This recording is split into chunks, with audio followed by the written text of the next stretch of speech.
जय श्री कृष्णा। आइए हम पुनः चलते हैं श्री मीराबाई के पावन चरित्र की ओर। मीरा जी 5 साल की हो चुकी है। मीरा जी के लिए उनके दादाजी ने पुष्प वाटिका में, फूलों के बगीचे में, महल के प्रकोटे में एक छोटा सा मंदिर बनवा दिया, जिसमें गिरधर गोपाल जी विराजते हैं। मीरा रात दिन ज़्यादातर श्याम कुंज में उस गिरधर के मंदिर में गिरधर को लाड लड़ाती है, पूजा करती है। मीरा जी को तलवार की शस्त्र विद्या भी सिखाई, अश्व विद्या भी सिखाई गई है। मीरा जी के चाचा जी का एक बेटा है जिसका नाम है जयमल। जयमल बड़ा शूरवीर है और भगवान का भक्त भी है। राजमहल में और भी कई बच्चे हैं, लेकिन मीरा जी किसी भी बच्चियों के साथ खेलती उठती बैठती नहीं है। कभी कभी जयमल के साथ खेलती भी है और जयमल के साथ बातें भी करती है। दोनों भाई बहन। एक दिन जयमल और मीरा जी तलवार चलाना सीख रहे थे। चलाते चलाते मीरा कहती है, अरे बाबा, मुझे तलवार चला के क्या करना है? मुझे तो गिरधर को रिझाना है। गिरधर को रिझाने के लिए भला तलवार की क्या आवश्यकता है? ऐसे कहकर के मीरा तलवार को त्याग देती है। इसी प्रकार से एक दिन बरसात के दिन थे। चारों ओर हरियाली छाई हुई थी।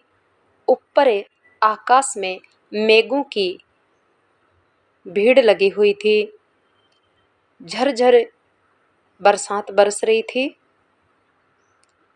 मीरा ऐसे सुंदर मौसम में पुष्प वाटिका में स्थित गिरधर के मंदिर में, जिसका नाम है श्याम कुंज, श्याम कुंज में गिरधर के सामने बैठकर मीरा ध्यान लगा रही थी। ध्यान लगाते लगाते मीरा गहरे ध्यान समाधि में चली जाती है। मीरा जी की 2 दासियां थी, मंगला और चंपा। वे बाहर बैठी थी पुष्प वाटिका में। आंखें बंद किए हुए मीरा गिरधर के सामने ध्यान में बैठी है। बंद नयनों के सामने उमड़ती हुई मीरा ने क्या देखा? ध्यान समाधि में भगवान श्री कृष्ण के दिव्य वृंदावन गोलोक धाम का दर्शन होता है। ध्यान समाधि में मीरा ने देखा कि सामने सुंदर कलकल करती हुई कालिंदी श्री जमुना जी बह रही है। जमुना जी में निर्मल जल बह रहा है और मीरा के हाथ में मटकी है। मीरा अपने आप को एक सखी के रूप में देख रही है। ये सखी जल भरने के लिए जमुना जी में जा रही है। जमुना जी के तट पर जाकर बैठी और मटकी को जल में डुबोकर जल भर रही थी। मटकी आधी भरी थी। इतने में क्या देखती है कि पीछे से श्री कृष्ण बांके बिहारी श्याम सुंदर आकर मीरा जी के पीछे खड़े हो जाते हैं। श्री कृष्ण श्याम सुंदर की परछाई, उनका मुख कमल मीरा जी को सामने जल जहाँ घड़ा भर रही थी, उस जल में श्री कृष्ण भगवान की परछाई दिखाई देती है। परछाई नहीं दिखी, साक्षात कृष्ण भगवान दिखाई दिए। कैसे लग रहे थे श्री कृष्ण? सुंदर कमल जैसी खिली हुई कजरारी आंखें, घुंघराले केस, सिर पर मोर मुकुट, सांवली छवि, चेहरे पर मंद मुस्कान, तिरछे नयन। ऐसी श्री कृष्ण की अद्भुत विचित्र प्रेम रस से भरी हुई वह छवि मीराबाई ने ध्यान समाधि में जमुना जी के जल में देखा। तो श्री कृष्ण की वह स्वरूप देखकर जल भरती हुई मीरा के हाथ से घड़ा छूट जाता है और मीरा जी बेहोश हो जाती है और मीरा को होश नहीं रहता और मीरा स्वयं भी उस पानी के अंदर गिर जाती है, जमुना जी के अंदर कूद जाती है। मीरा जल में कूद गई, गिर गई, उसको होश नहीं है, लेकिन मीरा ध्यान समाधि में देख रही है। आज योग सिद्धि प्राप्त करने के बाद योग विद्या में मीरा जी परिपूर्ण सफल हो गई है। उनके गुरुजी आज के 10 दिन पहले मीरा को आशीर्वाद देकर जा चुके हैं। अब मीरा रात दिन कृष्ण का ध्यान करती है। आज ध्यान करते करते श्री मीरा जी के हृदय में ये अद्भुत लीला प्रकट होती है। आज दिव्य गोलोक वृंदावन धाम और श्री कृष्ण की लीला का दर्शन हो रहा है। तो मीरा जी लीला में क्या देखती है कि वह जमुना जी के जल में गिर गई। श्री कृष्ण की सुंदरता से घायल होकर होश खो बैठी और वह पानी में उसका घड़ा भी छूट गया और मीरा भी गिर जाती है। अचानक पानी से श्याम सुंदर श्री कृष्ण निकलते हैं, अपनी दोनों भुजाओं से पकड़ के मीरा को जमुना जी से बाहर निकाल करके लाते हैं। घाट की सीढ़ियां चढ़ता हुआ मीरा जी की ओर आता है, दोनों हाथों से पकड़ के मीरा जी को बाहर निकाल के लाता है। मीरा देख रही है, लेकिन मीरा मन में विचार कर रही है कि ये कौन है, क्योंकि श्री कृष्ण की मुस्कान और उनकी आंखें इतनी सुंदर है, तो बुद्धि न जाने कहाँ लोप हो गई, पहचान नहीं पा रही है। सही बताओ तो आज मीरा जी को पहली बार ध्यान समाधि में श्री कृष्ण का साक्षात दर्शन हुआ है। श्री कृष्ण की कमल जैसी सुंदर नैनों को देखकर और मंद मुस्कान को देखकर श्री कृष्ण की छवि देखते ही मीरा को आज श्री कृष्ण से प्रेम हो गया है। मीरा जी शर्मा रही है, लज्जित हो रही है। मीरा को ऐसे लग रहा है, मन ही मन विचार कर रही है कि आज जैसे उनके हृदय को किसी ने लूट लिया हो, ऐसे लग रहा है।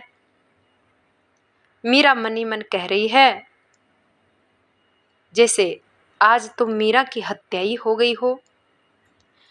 मीरा मन में विचार कर रही है, अरे ये कौन है, कहाँ से आया है ये, और आज इसने मुझे मार के किस जन्म का बैर लिया है। अपना स्थान छोड़कर श्री कृष्ण की बड़ी बड़ी आंखों में मीरा जी का हृदय डूब गया है। श्री कृष्ण मीरा को जमुना जी की जल से निकालकर तीर पर बिठाते हैं और श्याम सुंदर मीरा जी के पास में आकर सट के बैठ जाते हैं। श्री कृष्ण बड़े बड़े नेत्रों से मीरा जी की ओर निहारते हैं और मंद मंद मुस्कुराते हुए श्याम सुंदर कृष्ण सखी से पूछते हैं, अरे सखी बताओ तो सही, तुम जल में कैसे गिर गई थी। अब कृष्ण पूछ रहे हैं, पर श्री मीरा जी कोई जवाब नहीं दे रही है। वो बहुत शर्मा रही है, लज्जित हो रही है, लाज के मारे उनका मुख सूख रहा है। क्या बोले, कैसे बोले। जमुना जी के किनारे एक शिला पड़ी थी, उस शिला का सहारा लगाकर मीरा जी सिकुड़ कर बैठ जाती है। श्री कृष्ण भगवान पुनः जमुना जी के जल में जाते हैं और मीराबाई का घड़ा पानी का भरा हुआ निकाल करके लाते हैं, लाकर पास में रखते हैं। मीराबाई उस पानी का भरा हुआ घड़े को उठाकर जाने लगती है तो कृष्ण भगवान कहते हैं, अरे अरे सखी कहाँ जा रही हो, थोड़ा रुको तो सही, अरे थोड़ा विश्राम तो कर लो। अच्छा, मैं ऊंचा दूंगा तुम्हें घड़ा और मैं खुद ही तुम्हें घर छोड़ आऊंगा। बता रे सखी, तेरा नाम क्या है? मीरा जी कुछ बोल नहीं रही है। श्री कृष्ण कह रहे, अरे बोलेगी नहीं क्या? क्या सखी, तू मुझसे रूठ गई है? रूठ गई है क्या? अच्छा अच्छा, लगता है आज घर पे रोटी खा के नहीं आई तू। तेरे को बहुत भूख लगी है, इसीलिए तू बोल नहीं पा रही। श्री कृष्ण श्याम सुंदर मीरा सखी से कहते हैं, क्यों रे सखी, क्या घर में तुम्हारी मैया ने कुछ खिलाया नहीं? श्री कृष्ण अपनी पीताम्बरी में से 2 प्रकार के फल निकाल के देते हैं, अमरूद और जामुन, और हाथ में लेते हुए सखी मीरा की तरफ हाथ बढ़ाकर कहते हैं, ले रे सखी, तुझे भूख लगी है ना, ये फल खा ले, जो तेरे शरीर में थोड़ा प्राण आ जाएगा। मैं क्या कहूँ, मन प्राण शरीर सब अस्वस्थ हो गए थे। श्री कृष्ण की बात के उत्तर में मीरा कुछ बोल नहीं पाई। श्री कृष्ण भगवान इतने बोल रहे हैं, फल खिला रहे हैं, पर मीरा कुछ भी बोल नहीं पा रही है। बस एक बार शर्माती हुई श्री कृष्ण श्याम सुंदर की तरफ देखती है और आंखों में आंसू भर आता है और मीरा रोने लग जाती है। मीरा जी को अपने जीवन में श्री कृष्ण की अनेक लीलाओं का दर्शन हुआ है। मीरा जी के जीवन की ये पहली लीला है जो उनके हृदय में प्रकट हुई है। सखी भाव से, गोपी भाव से कृष्ण भगवान की भक्ति करने वाले भगत ही मीरा के इस भाव और इस लीला को समझ पाएंगे। कृपया जो भक्ति के इस रहस्य को नहीं समझ पाते हो, उनको श्री मीरा जी के इस कथा में दोष नहीं देखना चाहिए, नहीं तो पाप के भागी होंगे। तो मीरा श्री कृष्ण को देखकर रोने लग जाती है। हृदय में अति प्रेम और आनंद प्रकट हो जाता है। श्री कृष्ण भगवान कह रहे, अरे तू रो क्यों रही है? रो मत ना सकी, अरे रो मत, देख सकी तू रो रही है, तेरे आंखों से ये जो आंसू बह रहे हैं ना, ये आंसू मेरे से देखा नहीं जाता। श्री कृष्ण ने अपने दोनों हाथों से मीरा जी के जो बाल, जो केस थे, जो मीरा जी के बालों की लट्टियां उनके मुख पर आई हुई थी, श्याम सुंदर अपने दोनों कर कमल से मीरा जी के मुख से बाल हटाते हैं और अपने हाथों से अपनी सखी के आंखों में बहते हुए आंसू पोंछते हैं और बहुत ही स्नेह और प्रेम से आग्रह करते हैं, बोलेगी नहीं क्या तुम उसे? अरे तुम मुझसे बोल क्यों नहीं रही है सखी? श्याम सुंदर इतना आग्रह कर रहे हैं, फिर भी मीरा कुछ बोल नहीं पा रही है। मीरा जी के होठ फड़फड़ा रहे हैं, उनकी वाणी को शर्म ने, लाज ने बांध दिया है। श्री कृष्ण फिर कहते हैं, अरे सखी बता तो सही, तेरा नाम क्या है? इतने बार पूछने पर मीरा बड़ी हिम्मत करके धीरे से बोलती है, मेरा नाम मीरा है। बहुत खींच कर कह पाई है इन 2 शब्दों को। श्री कृष्ण ये नाम सुनते ही खिलखिलाकर हंस पड़ते हैं और अपनी दोनों भुजाएं आगे बढ़ाते हैं और मीरा जी को उठाकर अपनी गोदी में अपने पास में बिठाते हैं और मीरा से कहते हैं, अरे कितना मीठा स्वर है तेरा, कितनी मीठी वाणी है तेरी, देख तेरे बोलते ही मेघ बरसने लगे हैं। हाँ? ऐसा कह करके श्याम सुंदर मीरा जी की ओर मुस्कुराते हैं, टेढ़ी चितवन से देखते हैं और मीरा को स्पर्श करते हुए श्याम सुंदर गिरधर गोपाल श्री कृष्ण अंतर्ध्यान हो जाते हैं। जैसे ही श्री कृष्ण अंतर्ध्यान हुए और मीरा जी चिल्ला उठी, रोने लगी जोर जोर से। पुष्प वाटिका में स्थित श्याम कुंज मंदिर में गिरधर गोपाल का ध्यान करती हुई समाधि में श्री कृष्ण की इस लीला का दर्शन करके मीरा चिल्ला उठी, रोने लगी, कहने लगी, श्याम सुंदर कहाँ चले गए? हा प्राणनाथ कहाँ चले गए? हा श्याम सुंदर, हा श्री कृष्ण कहाँ चले गए? मीरा को जोर जोर चिल्लाती हुई देख करके चंपा और चमेली और मंगला, उनकी जो दासियां हैं, वह दौड़ कर आती है। और दासियों ने क्या देखा कि मीराबाई की आंखों से आंसुओं की नदियां उमड़ रही है। मीरा व्याकुल हो रही है। मीरा को शरीर का होश नहीं है, फुट फुट कर रो रही है। हा श्याम सुंदर, हा श्याम सुंदर, हा श्री कृष्ण तुम कहाँ चले गए?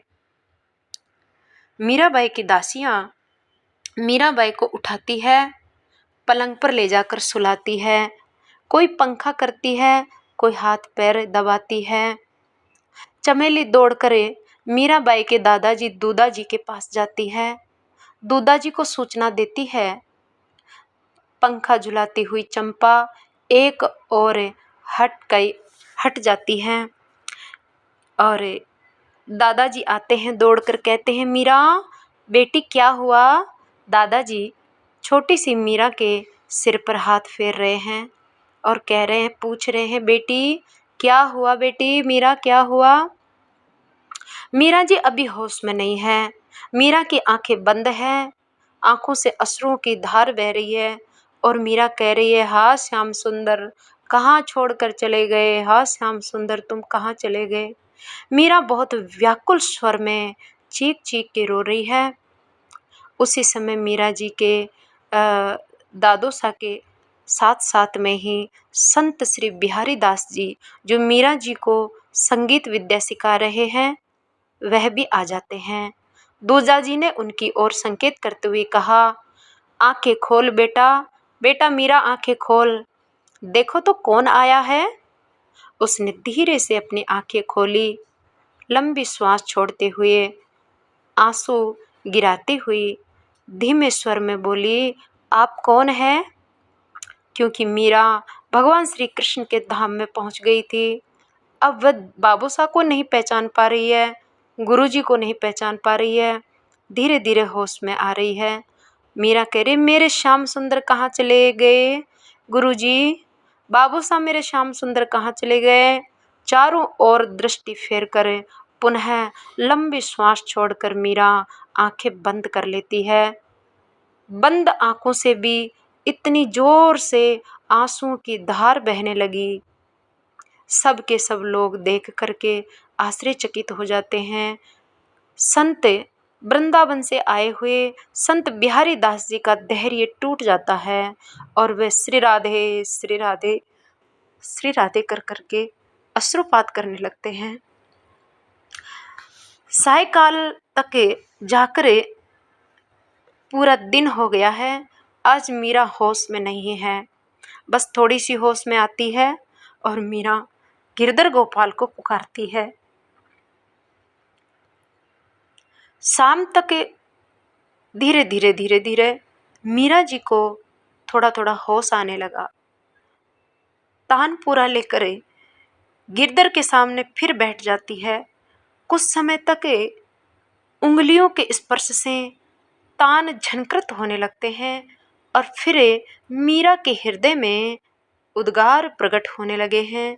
आज श्री मीराबाई के हृदय में श्री कृष्ण के पद प्रकट होने लगे हैं।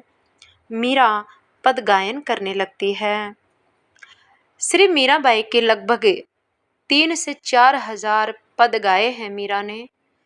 आज 5 से 6 साल की आयु में मीराबाई के हृदय में ये पहली लीला का दर्शन हुआ और मीरा जी ने पहली बार पद गाया।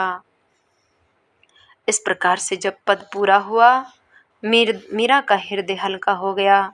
पद पाकर जैसे जल दौड़ पड़ता है, वैसे ही मीरा की भाव सरिता भी शब्दों में ढलकर पदों के रूप में उमड़ घुमड़ कर बहने लगी।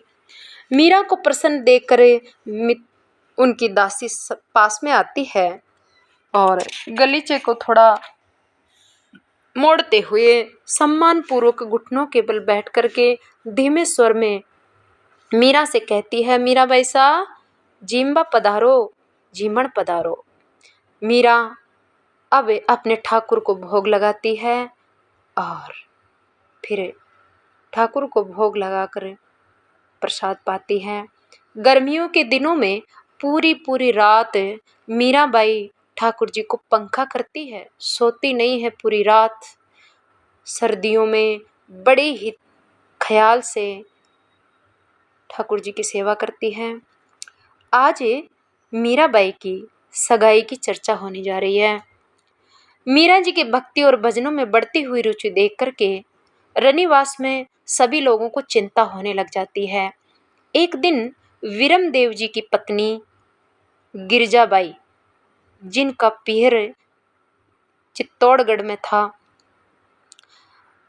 गिरजाबाई अपने पति वीरम देव जी से कहने लगती है, सुनो जी, हमारी मीरा 10 वर्ष की हो गई है, अब इसकी सगाई कर देनी चाहिए। 1-2 बार विचार तो हुआ था, किंतु कौन जाने दाता हुक्म पसंद करे कि नहीं। क्या फरमाते हैं दादा हुक्म? अन्नदाता हुक्म पसंद न करे, ऐसा भी कोई हो सकता है? दूधा जी ने अपनी 2 पोतियों का विवाह कर दिया है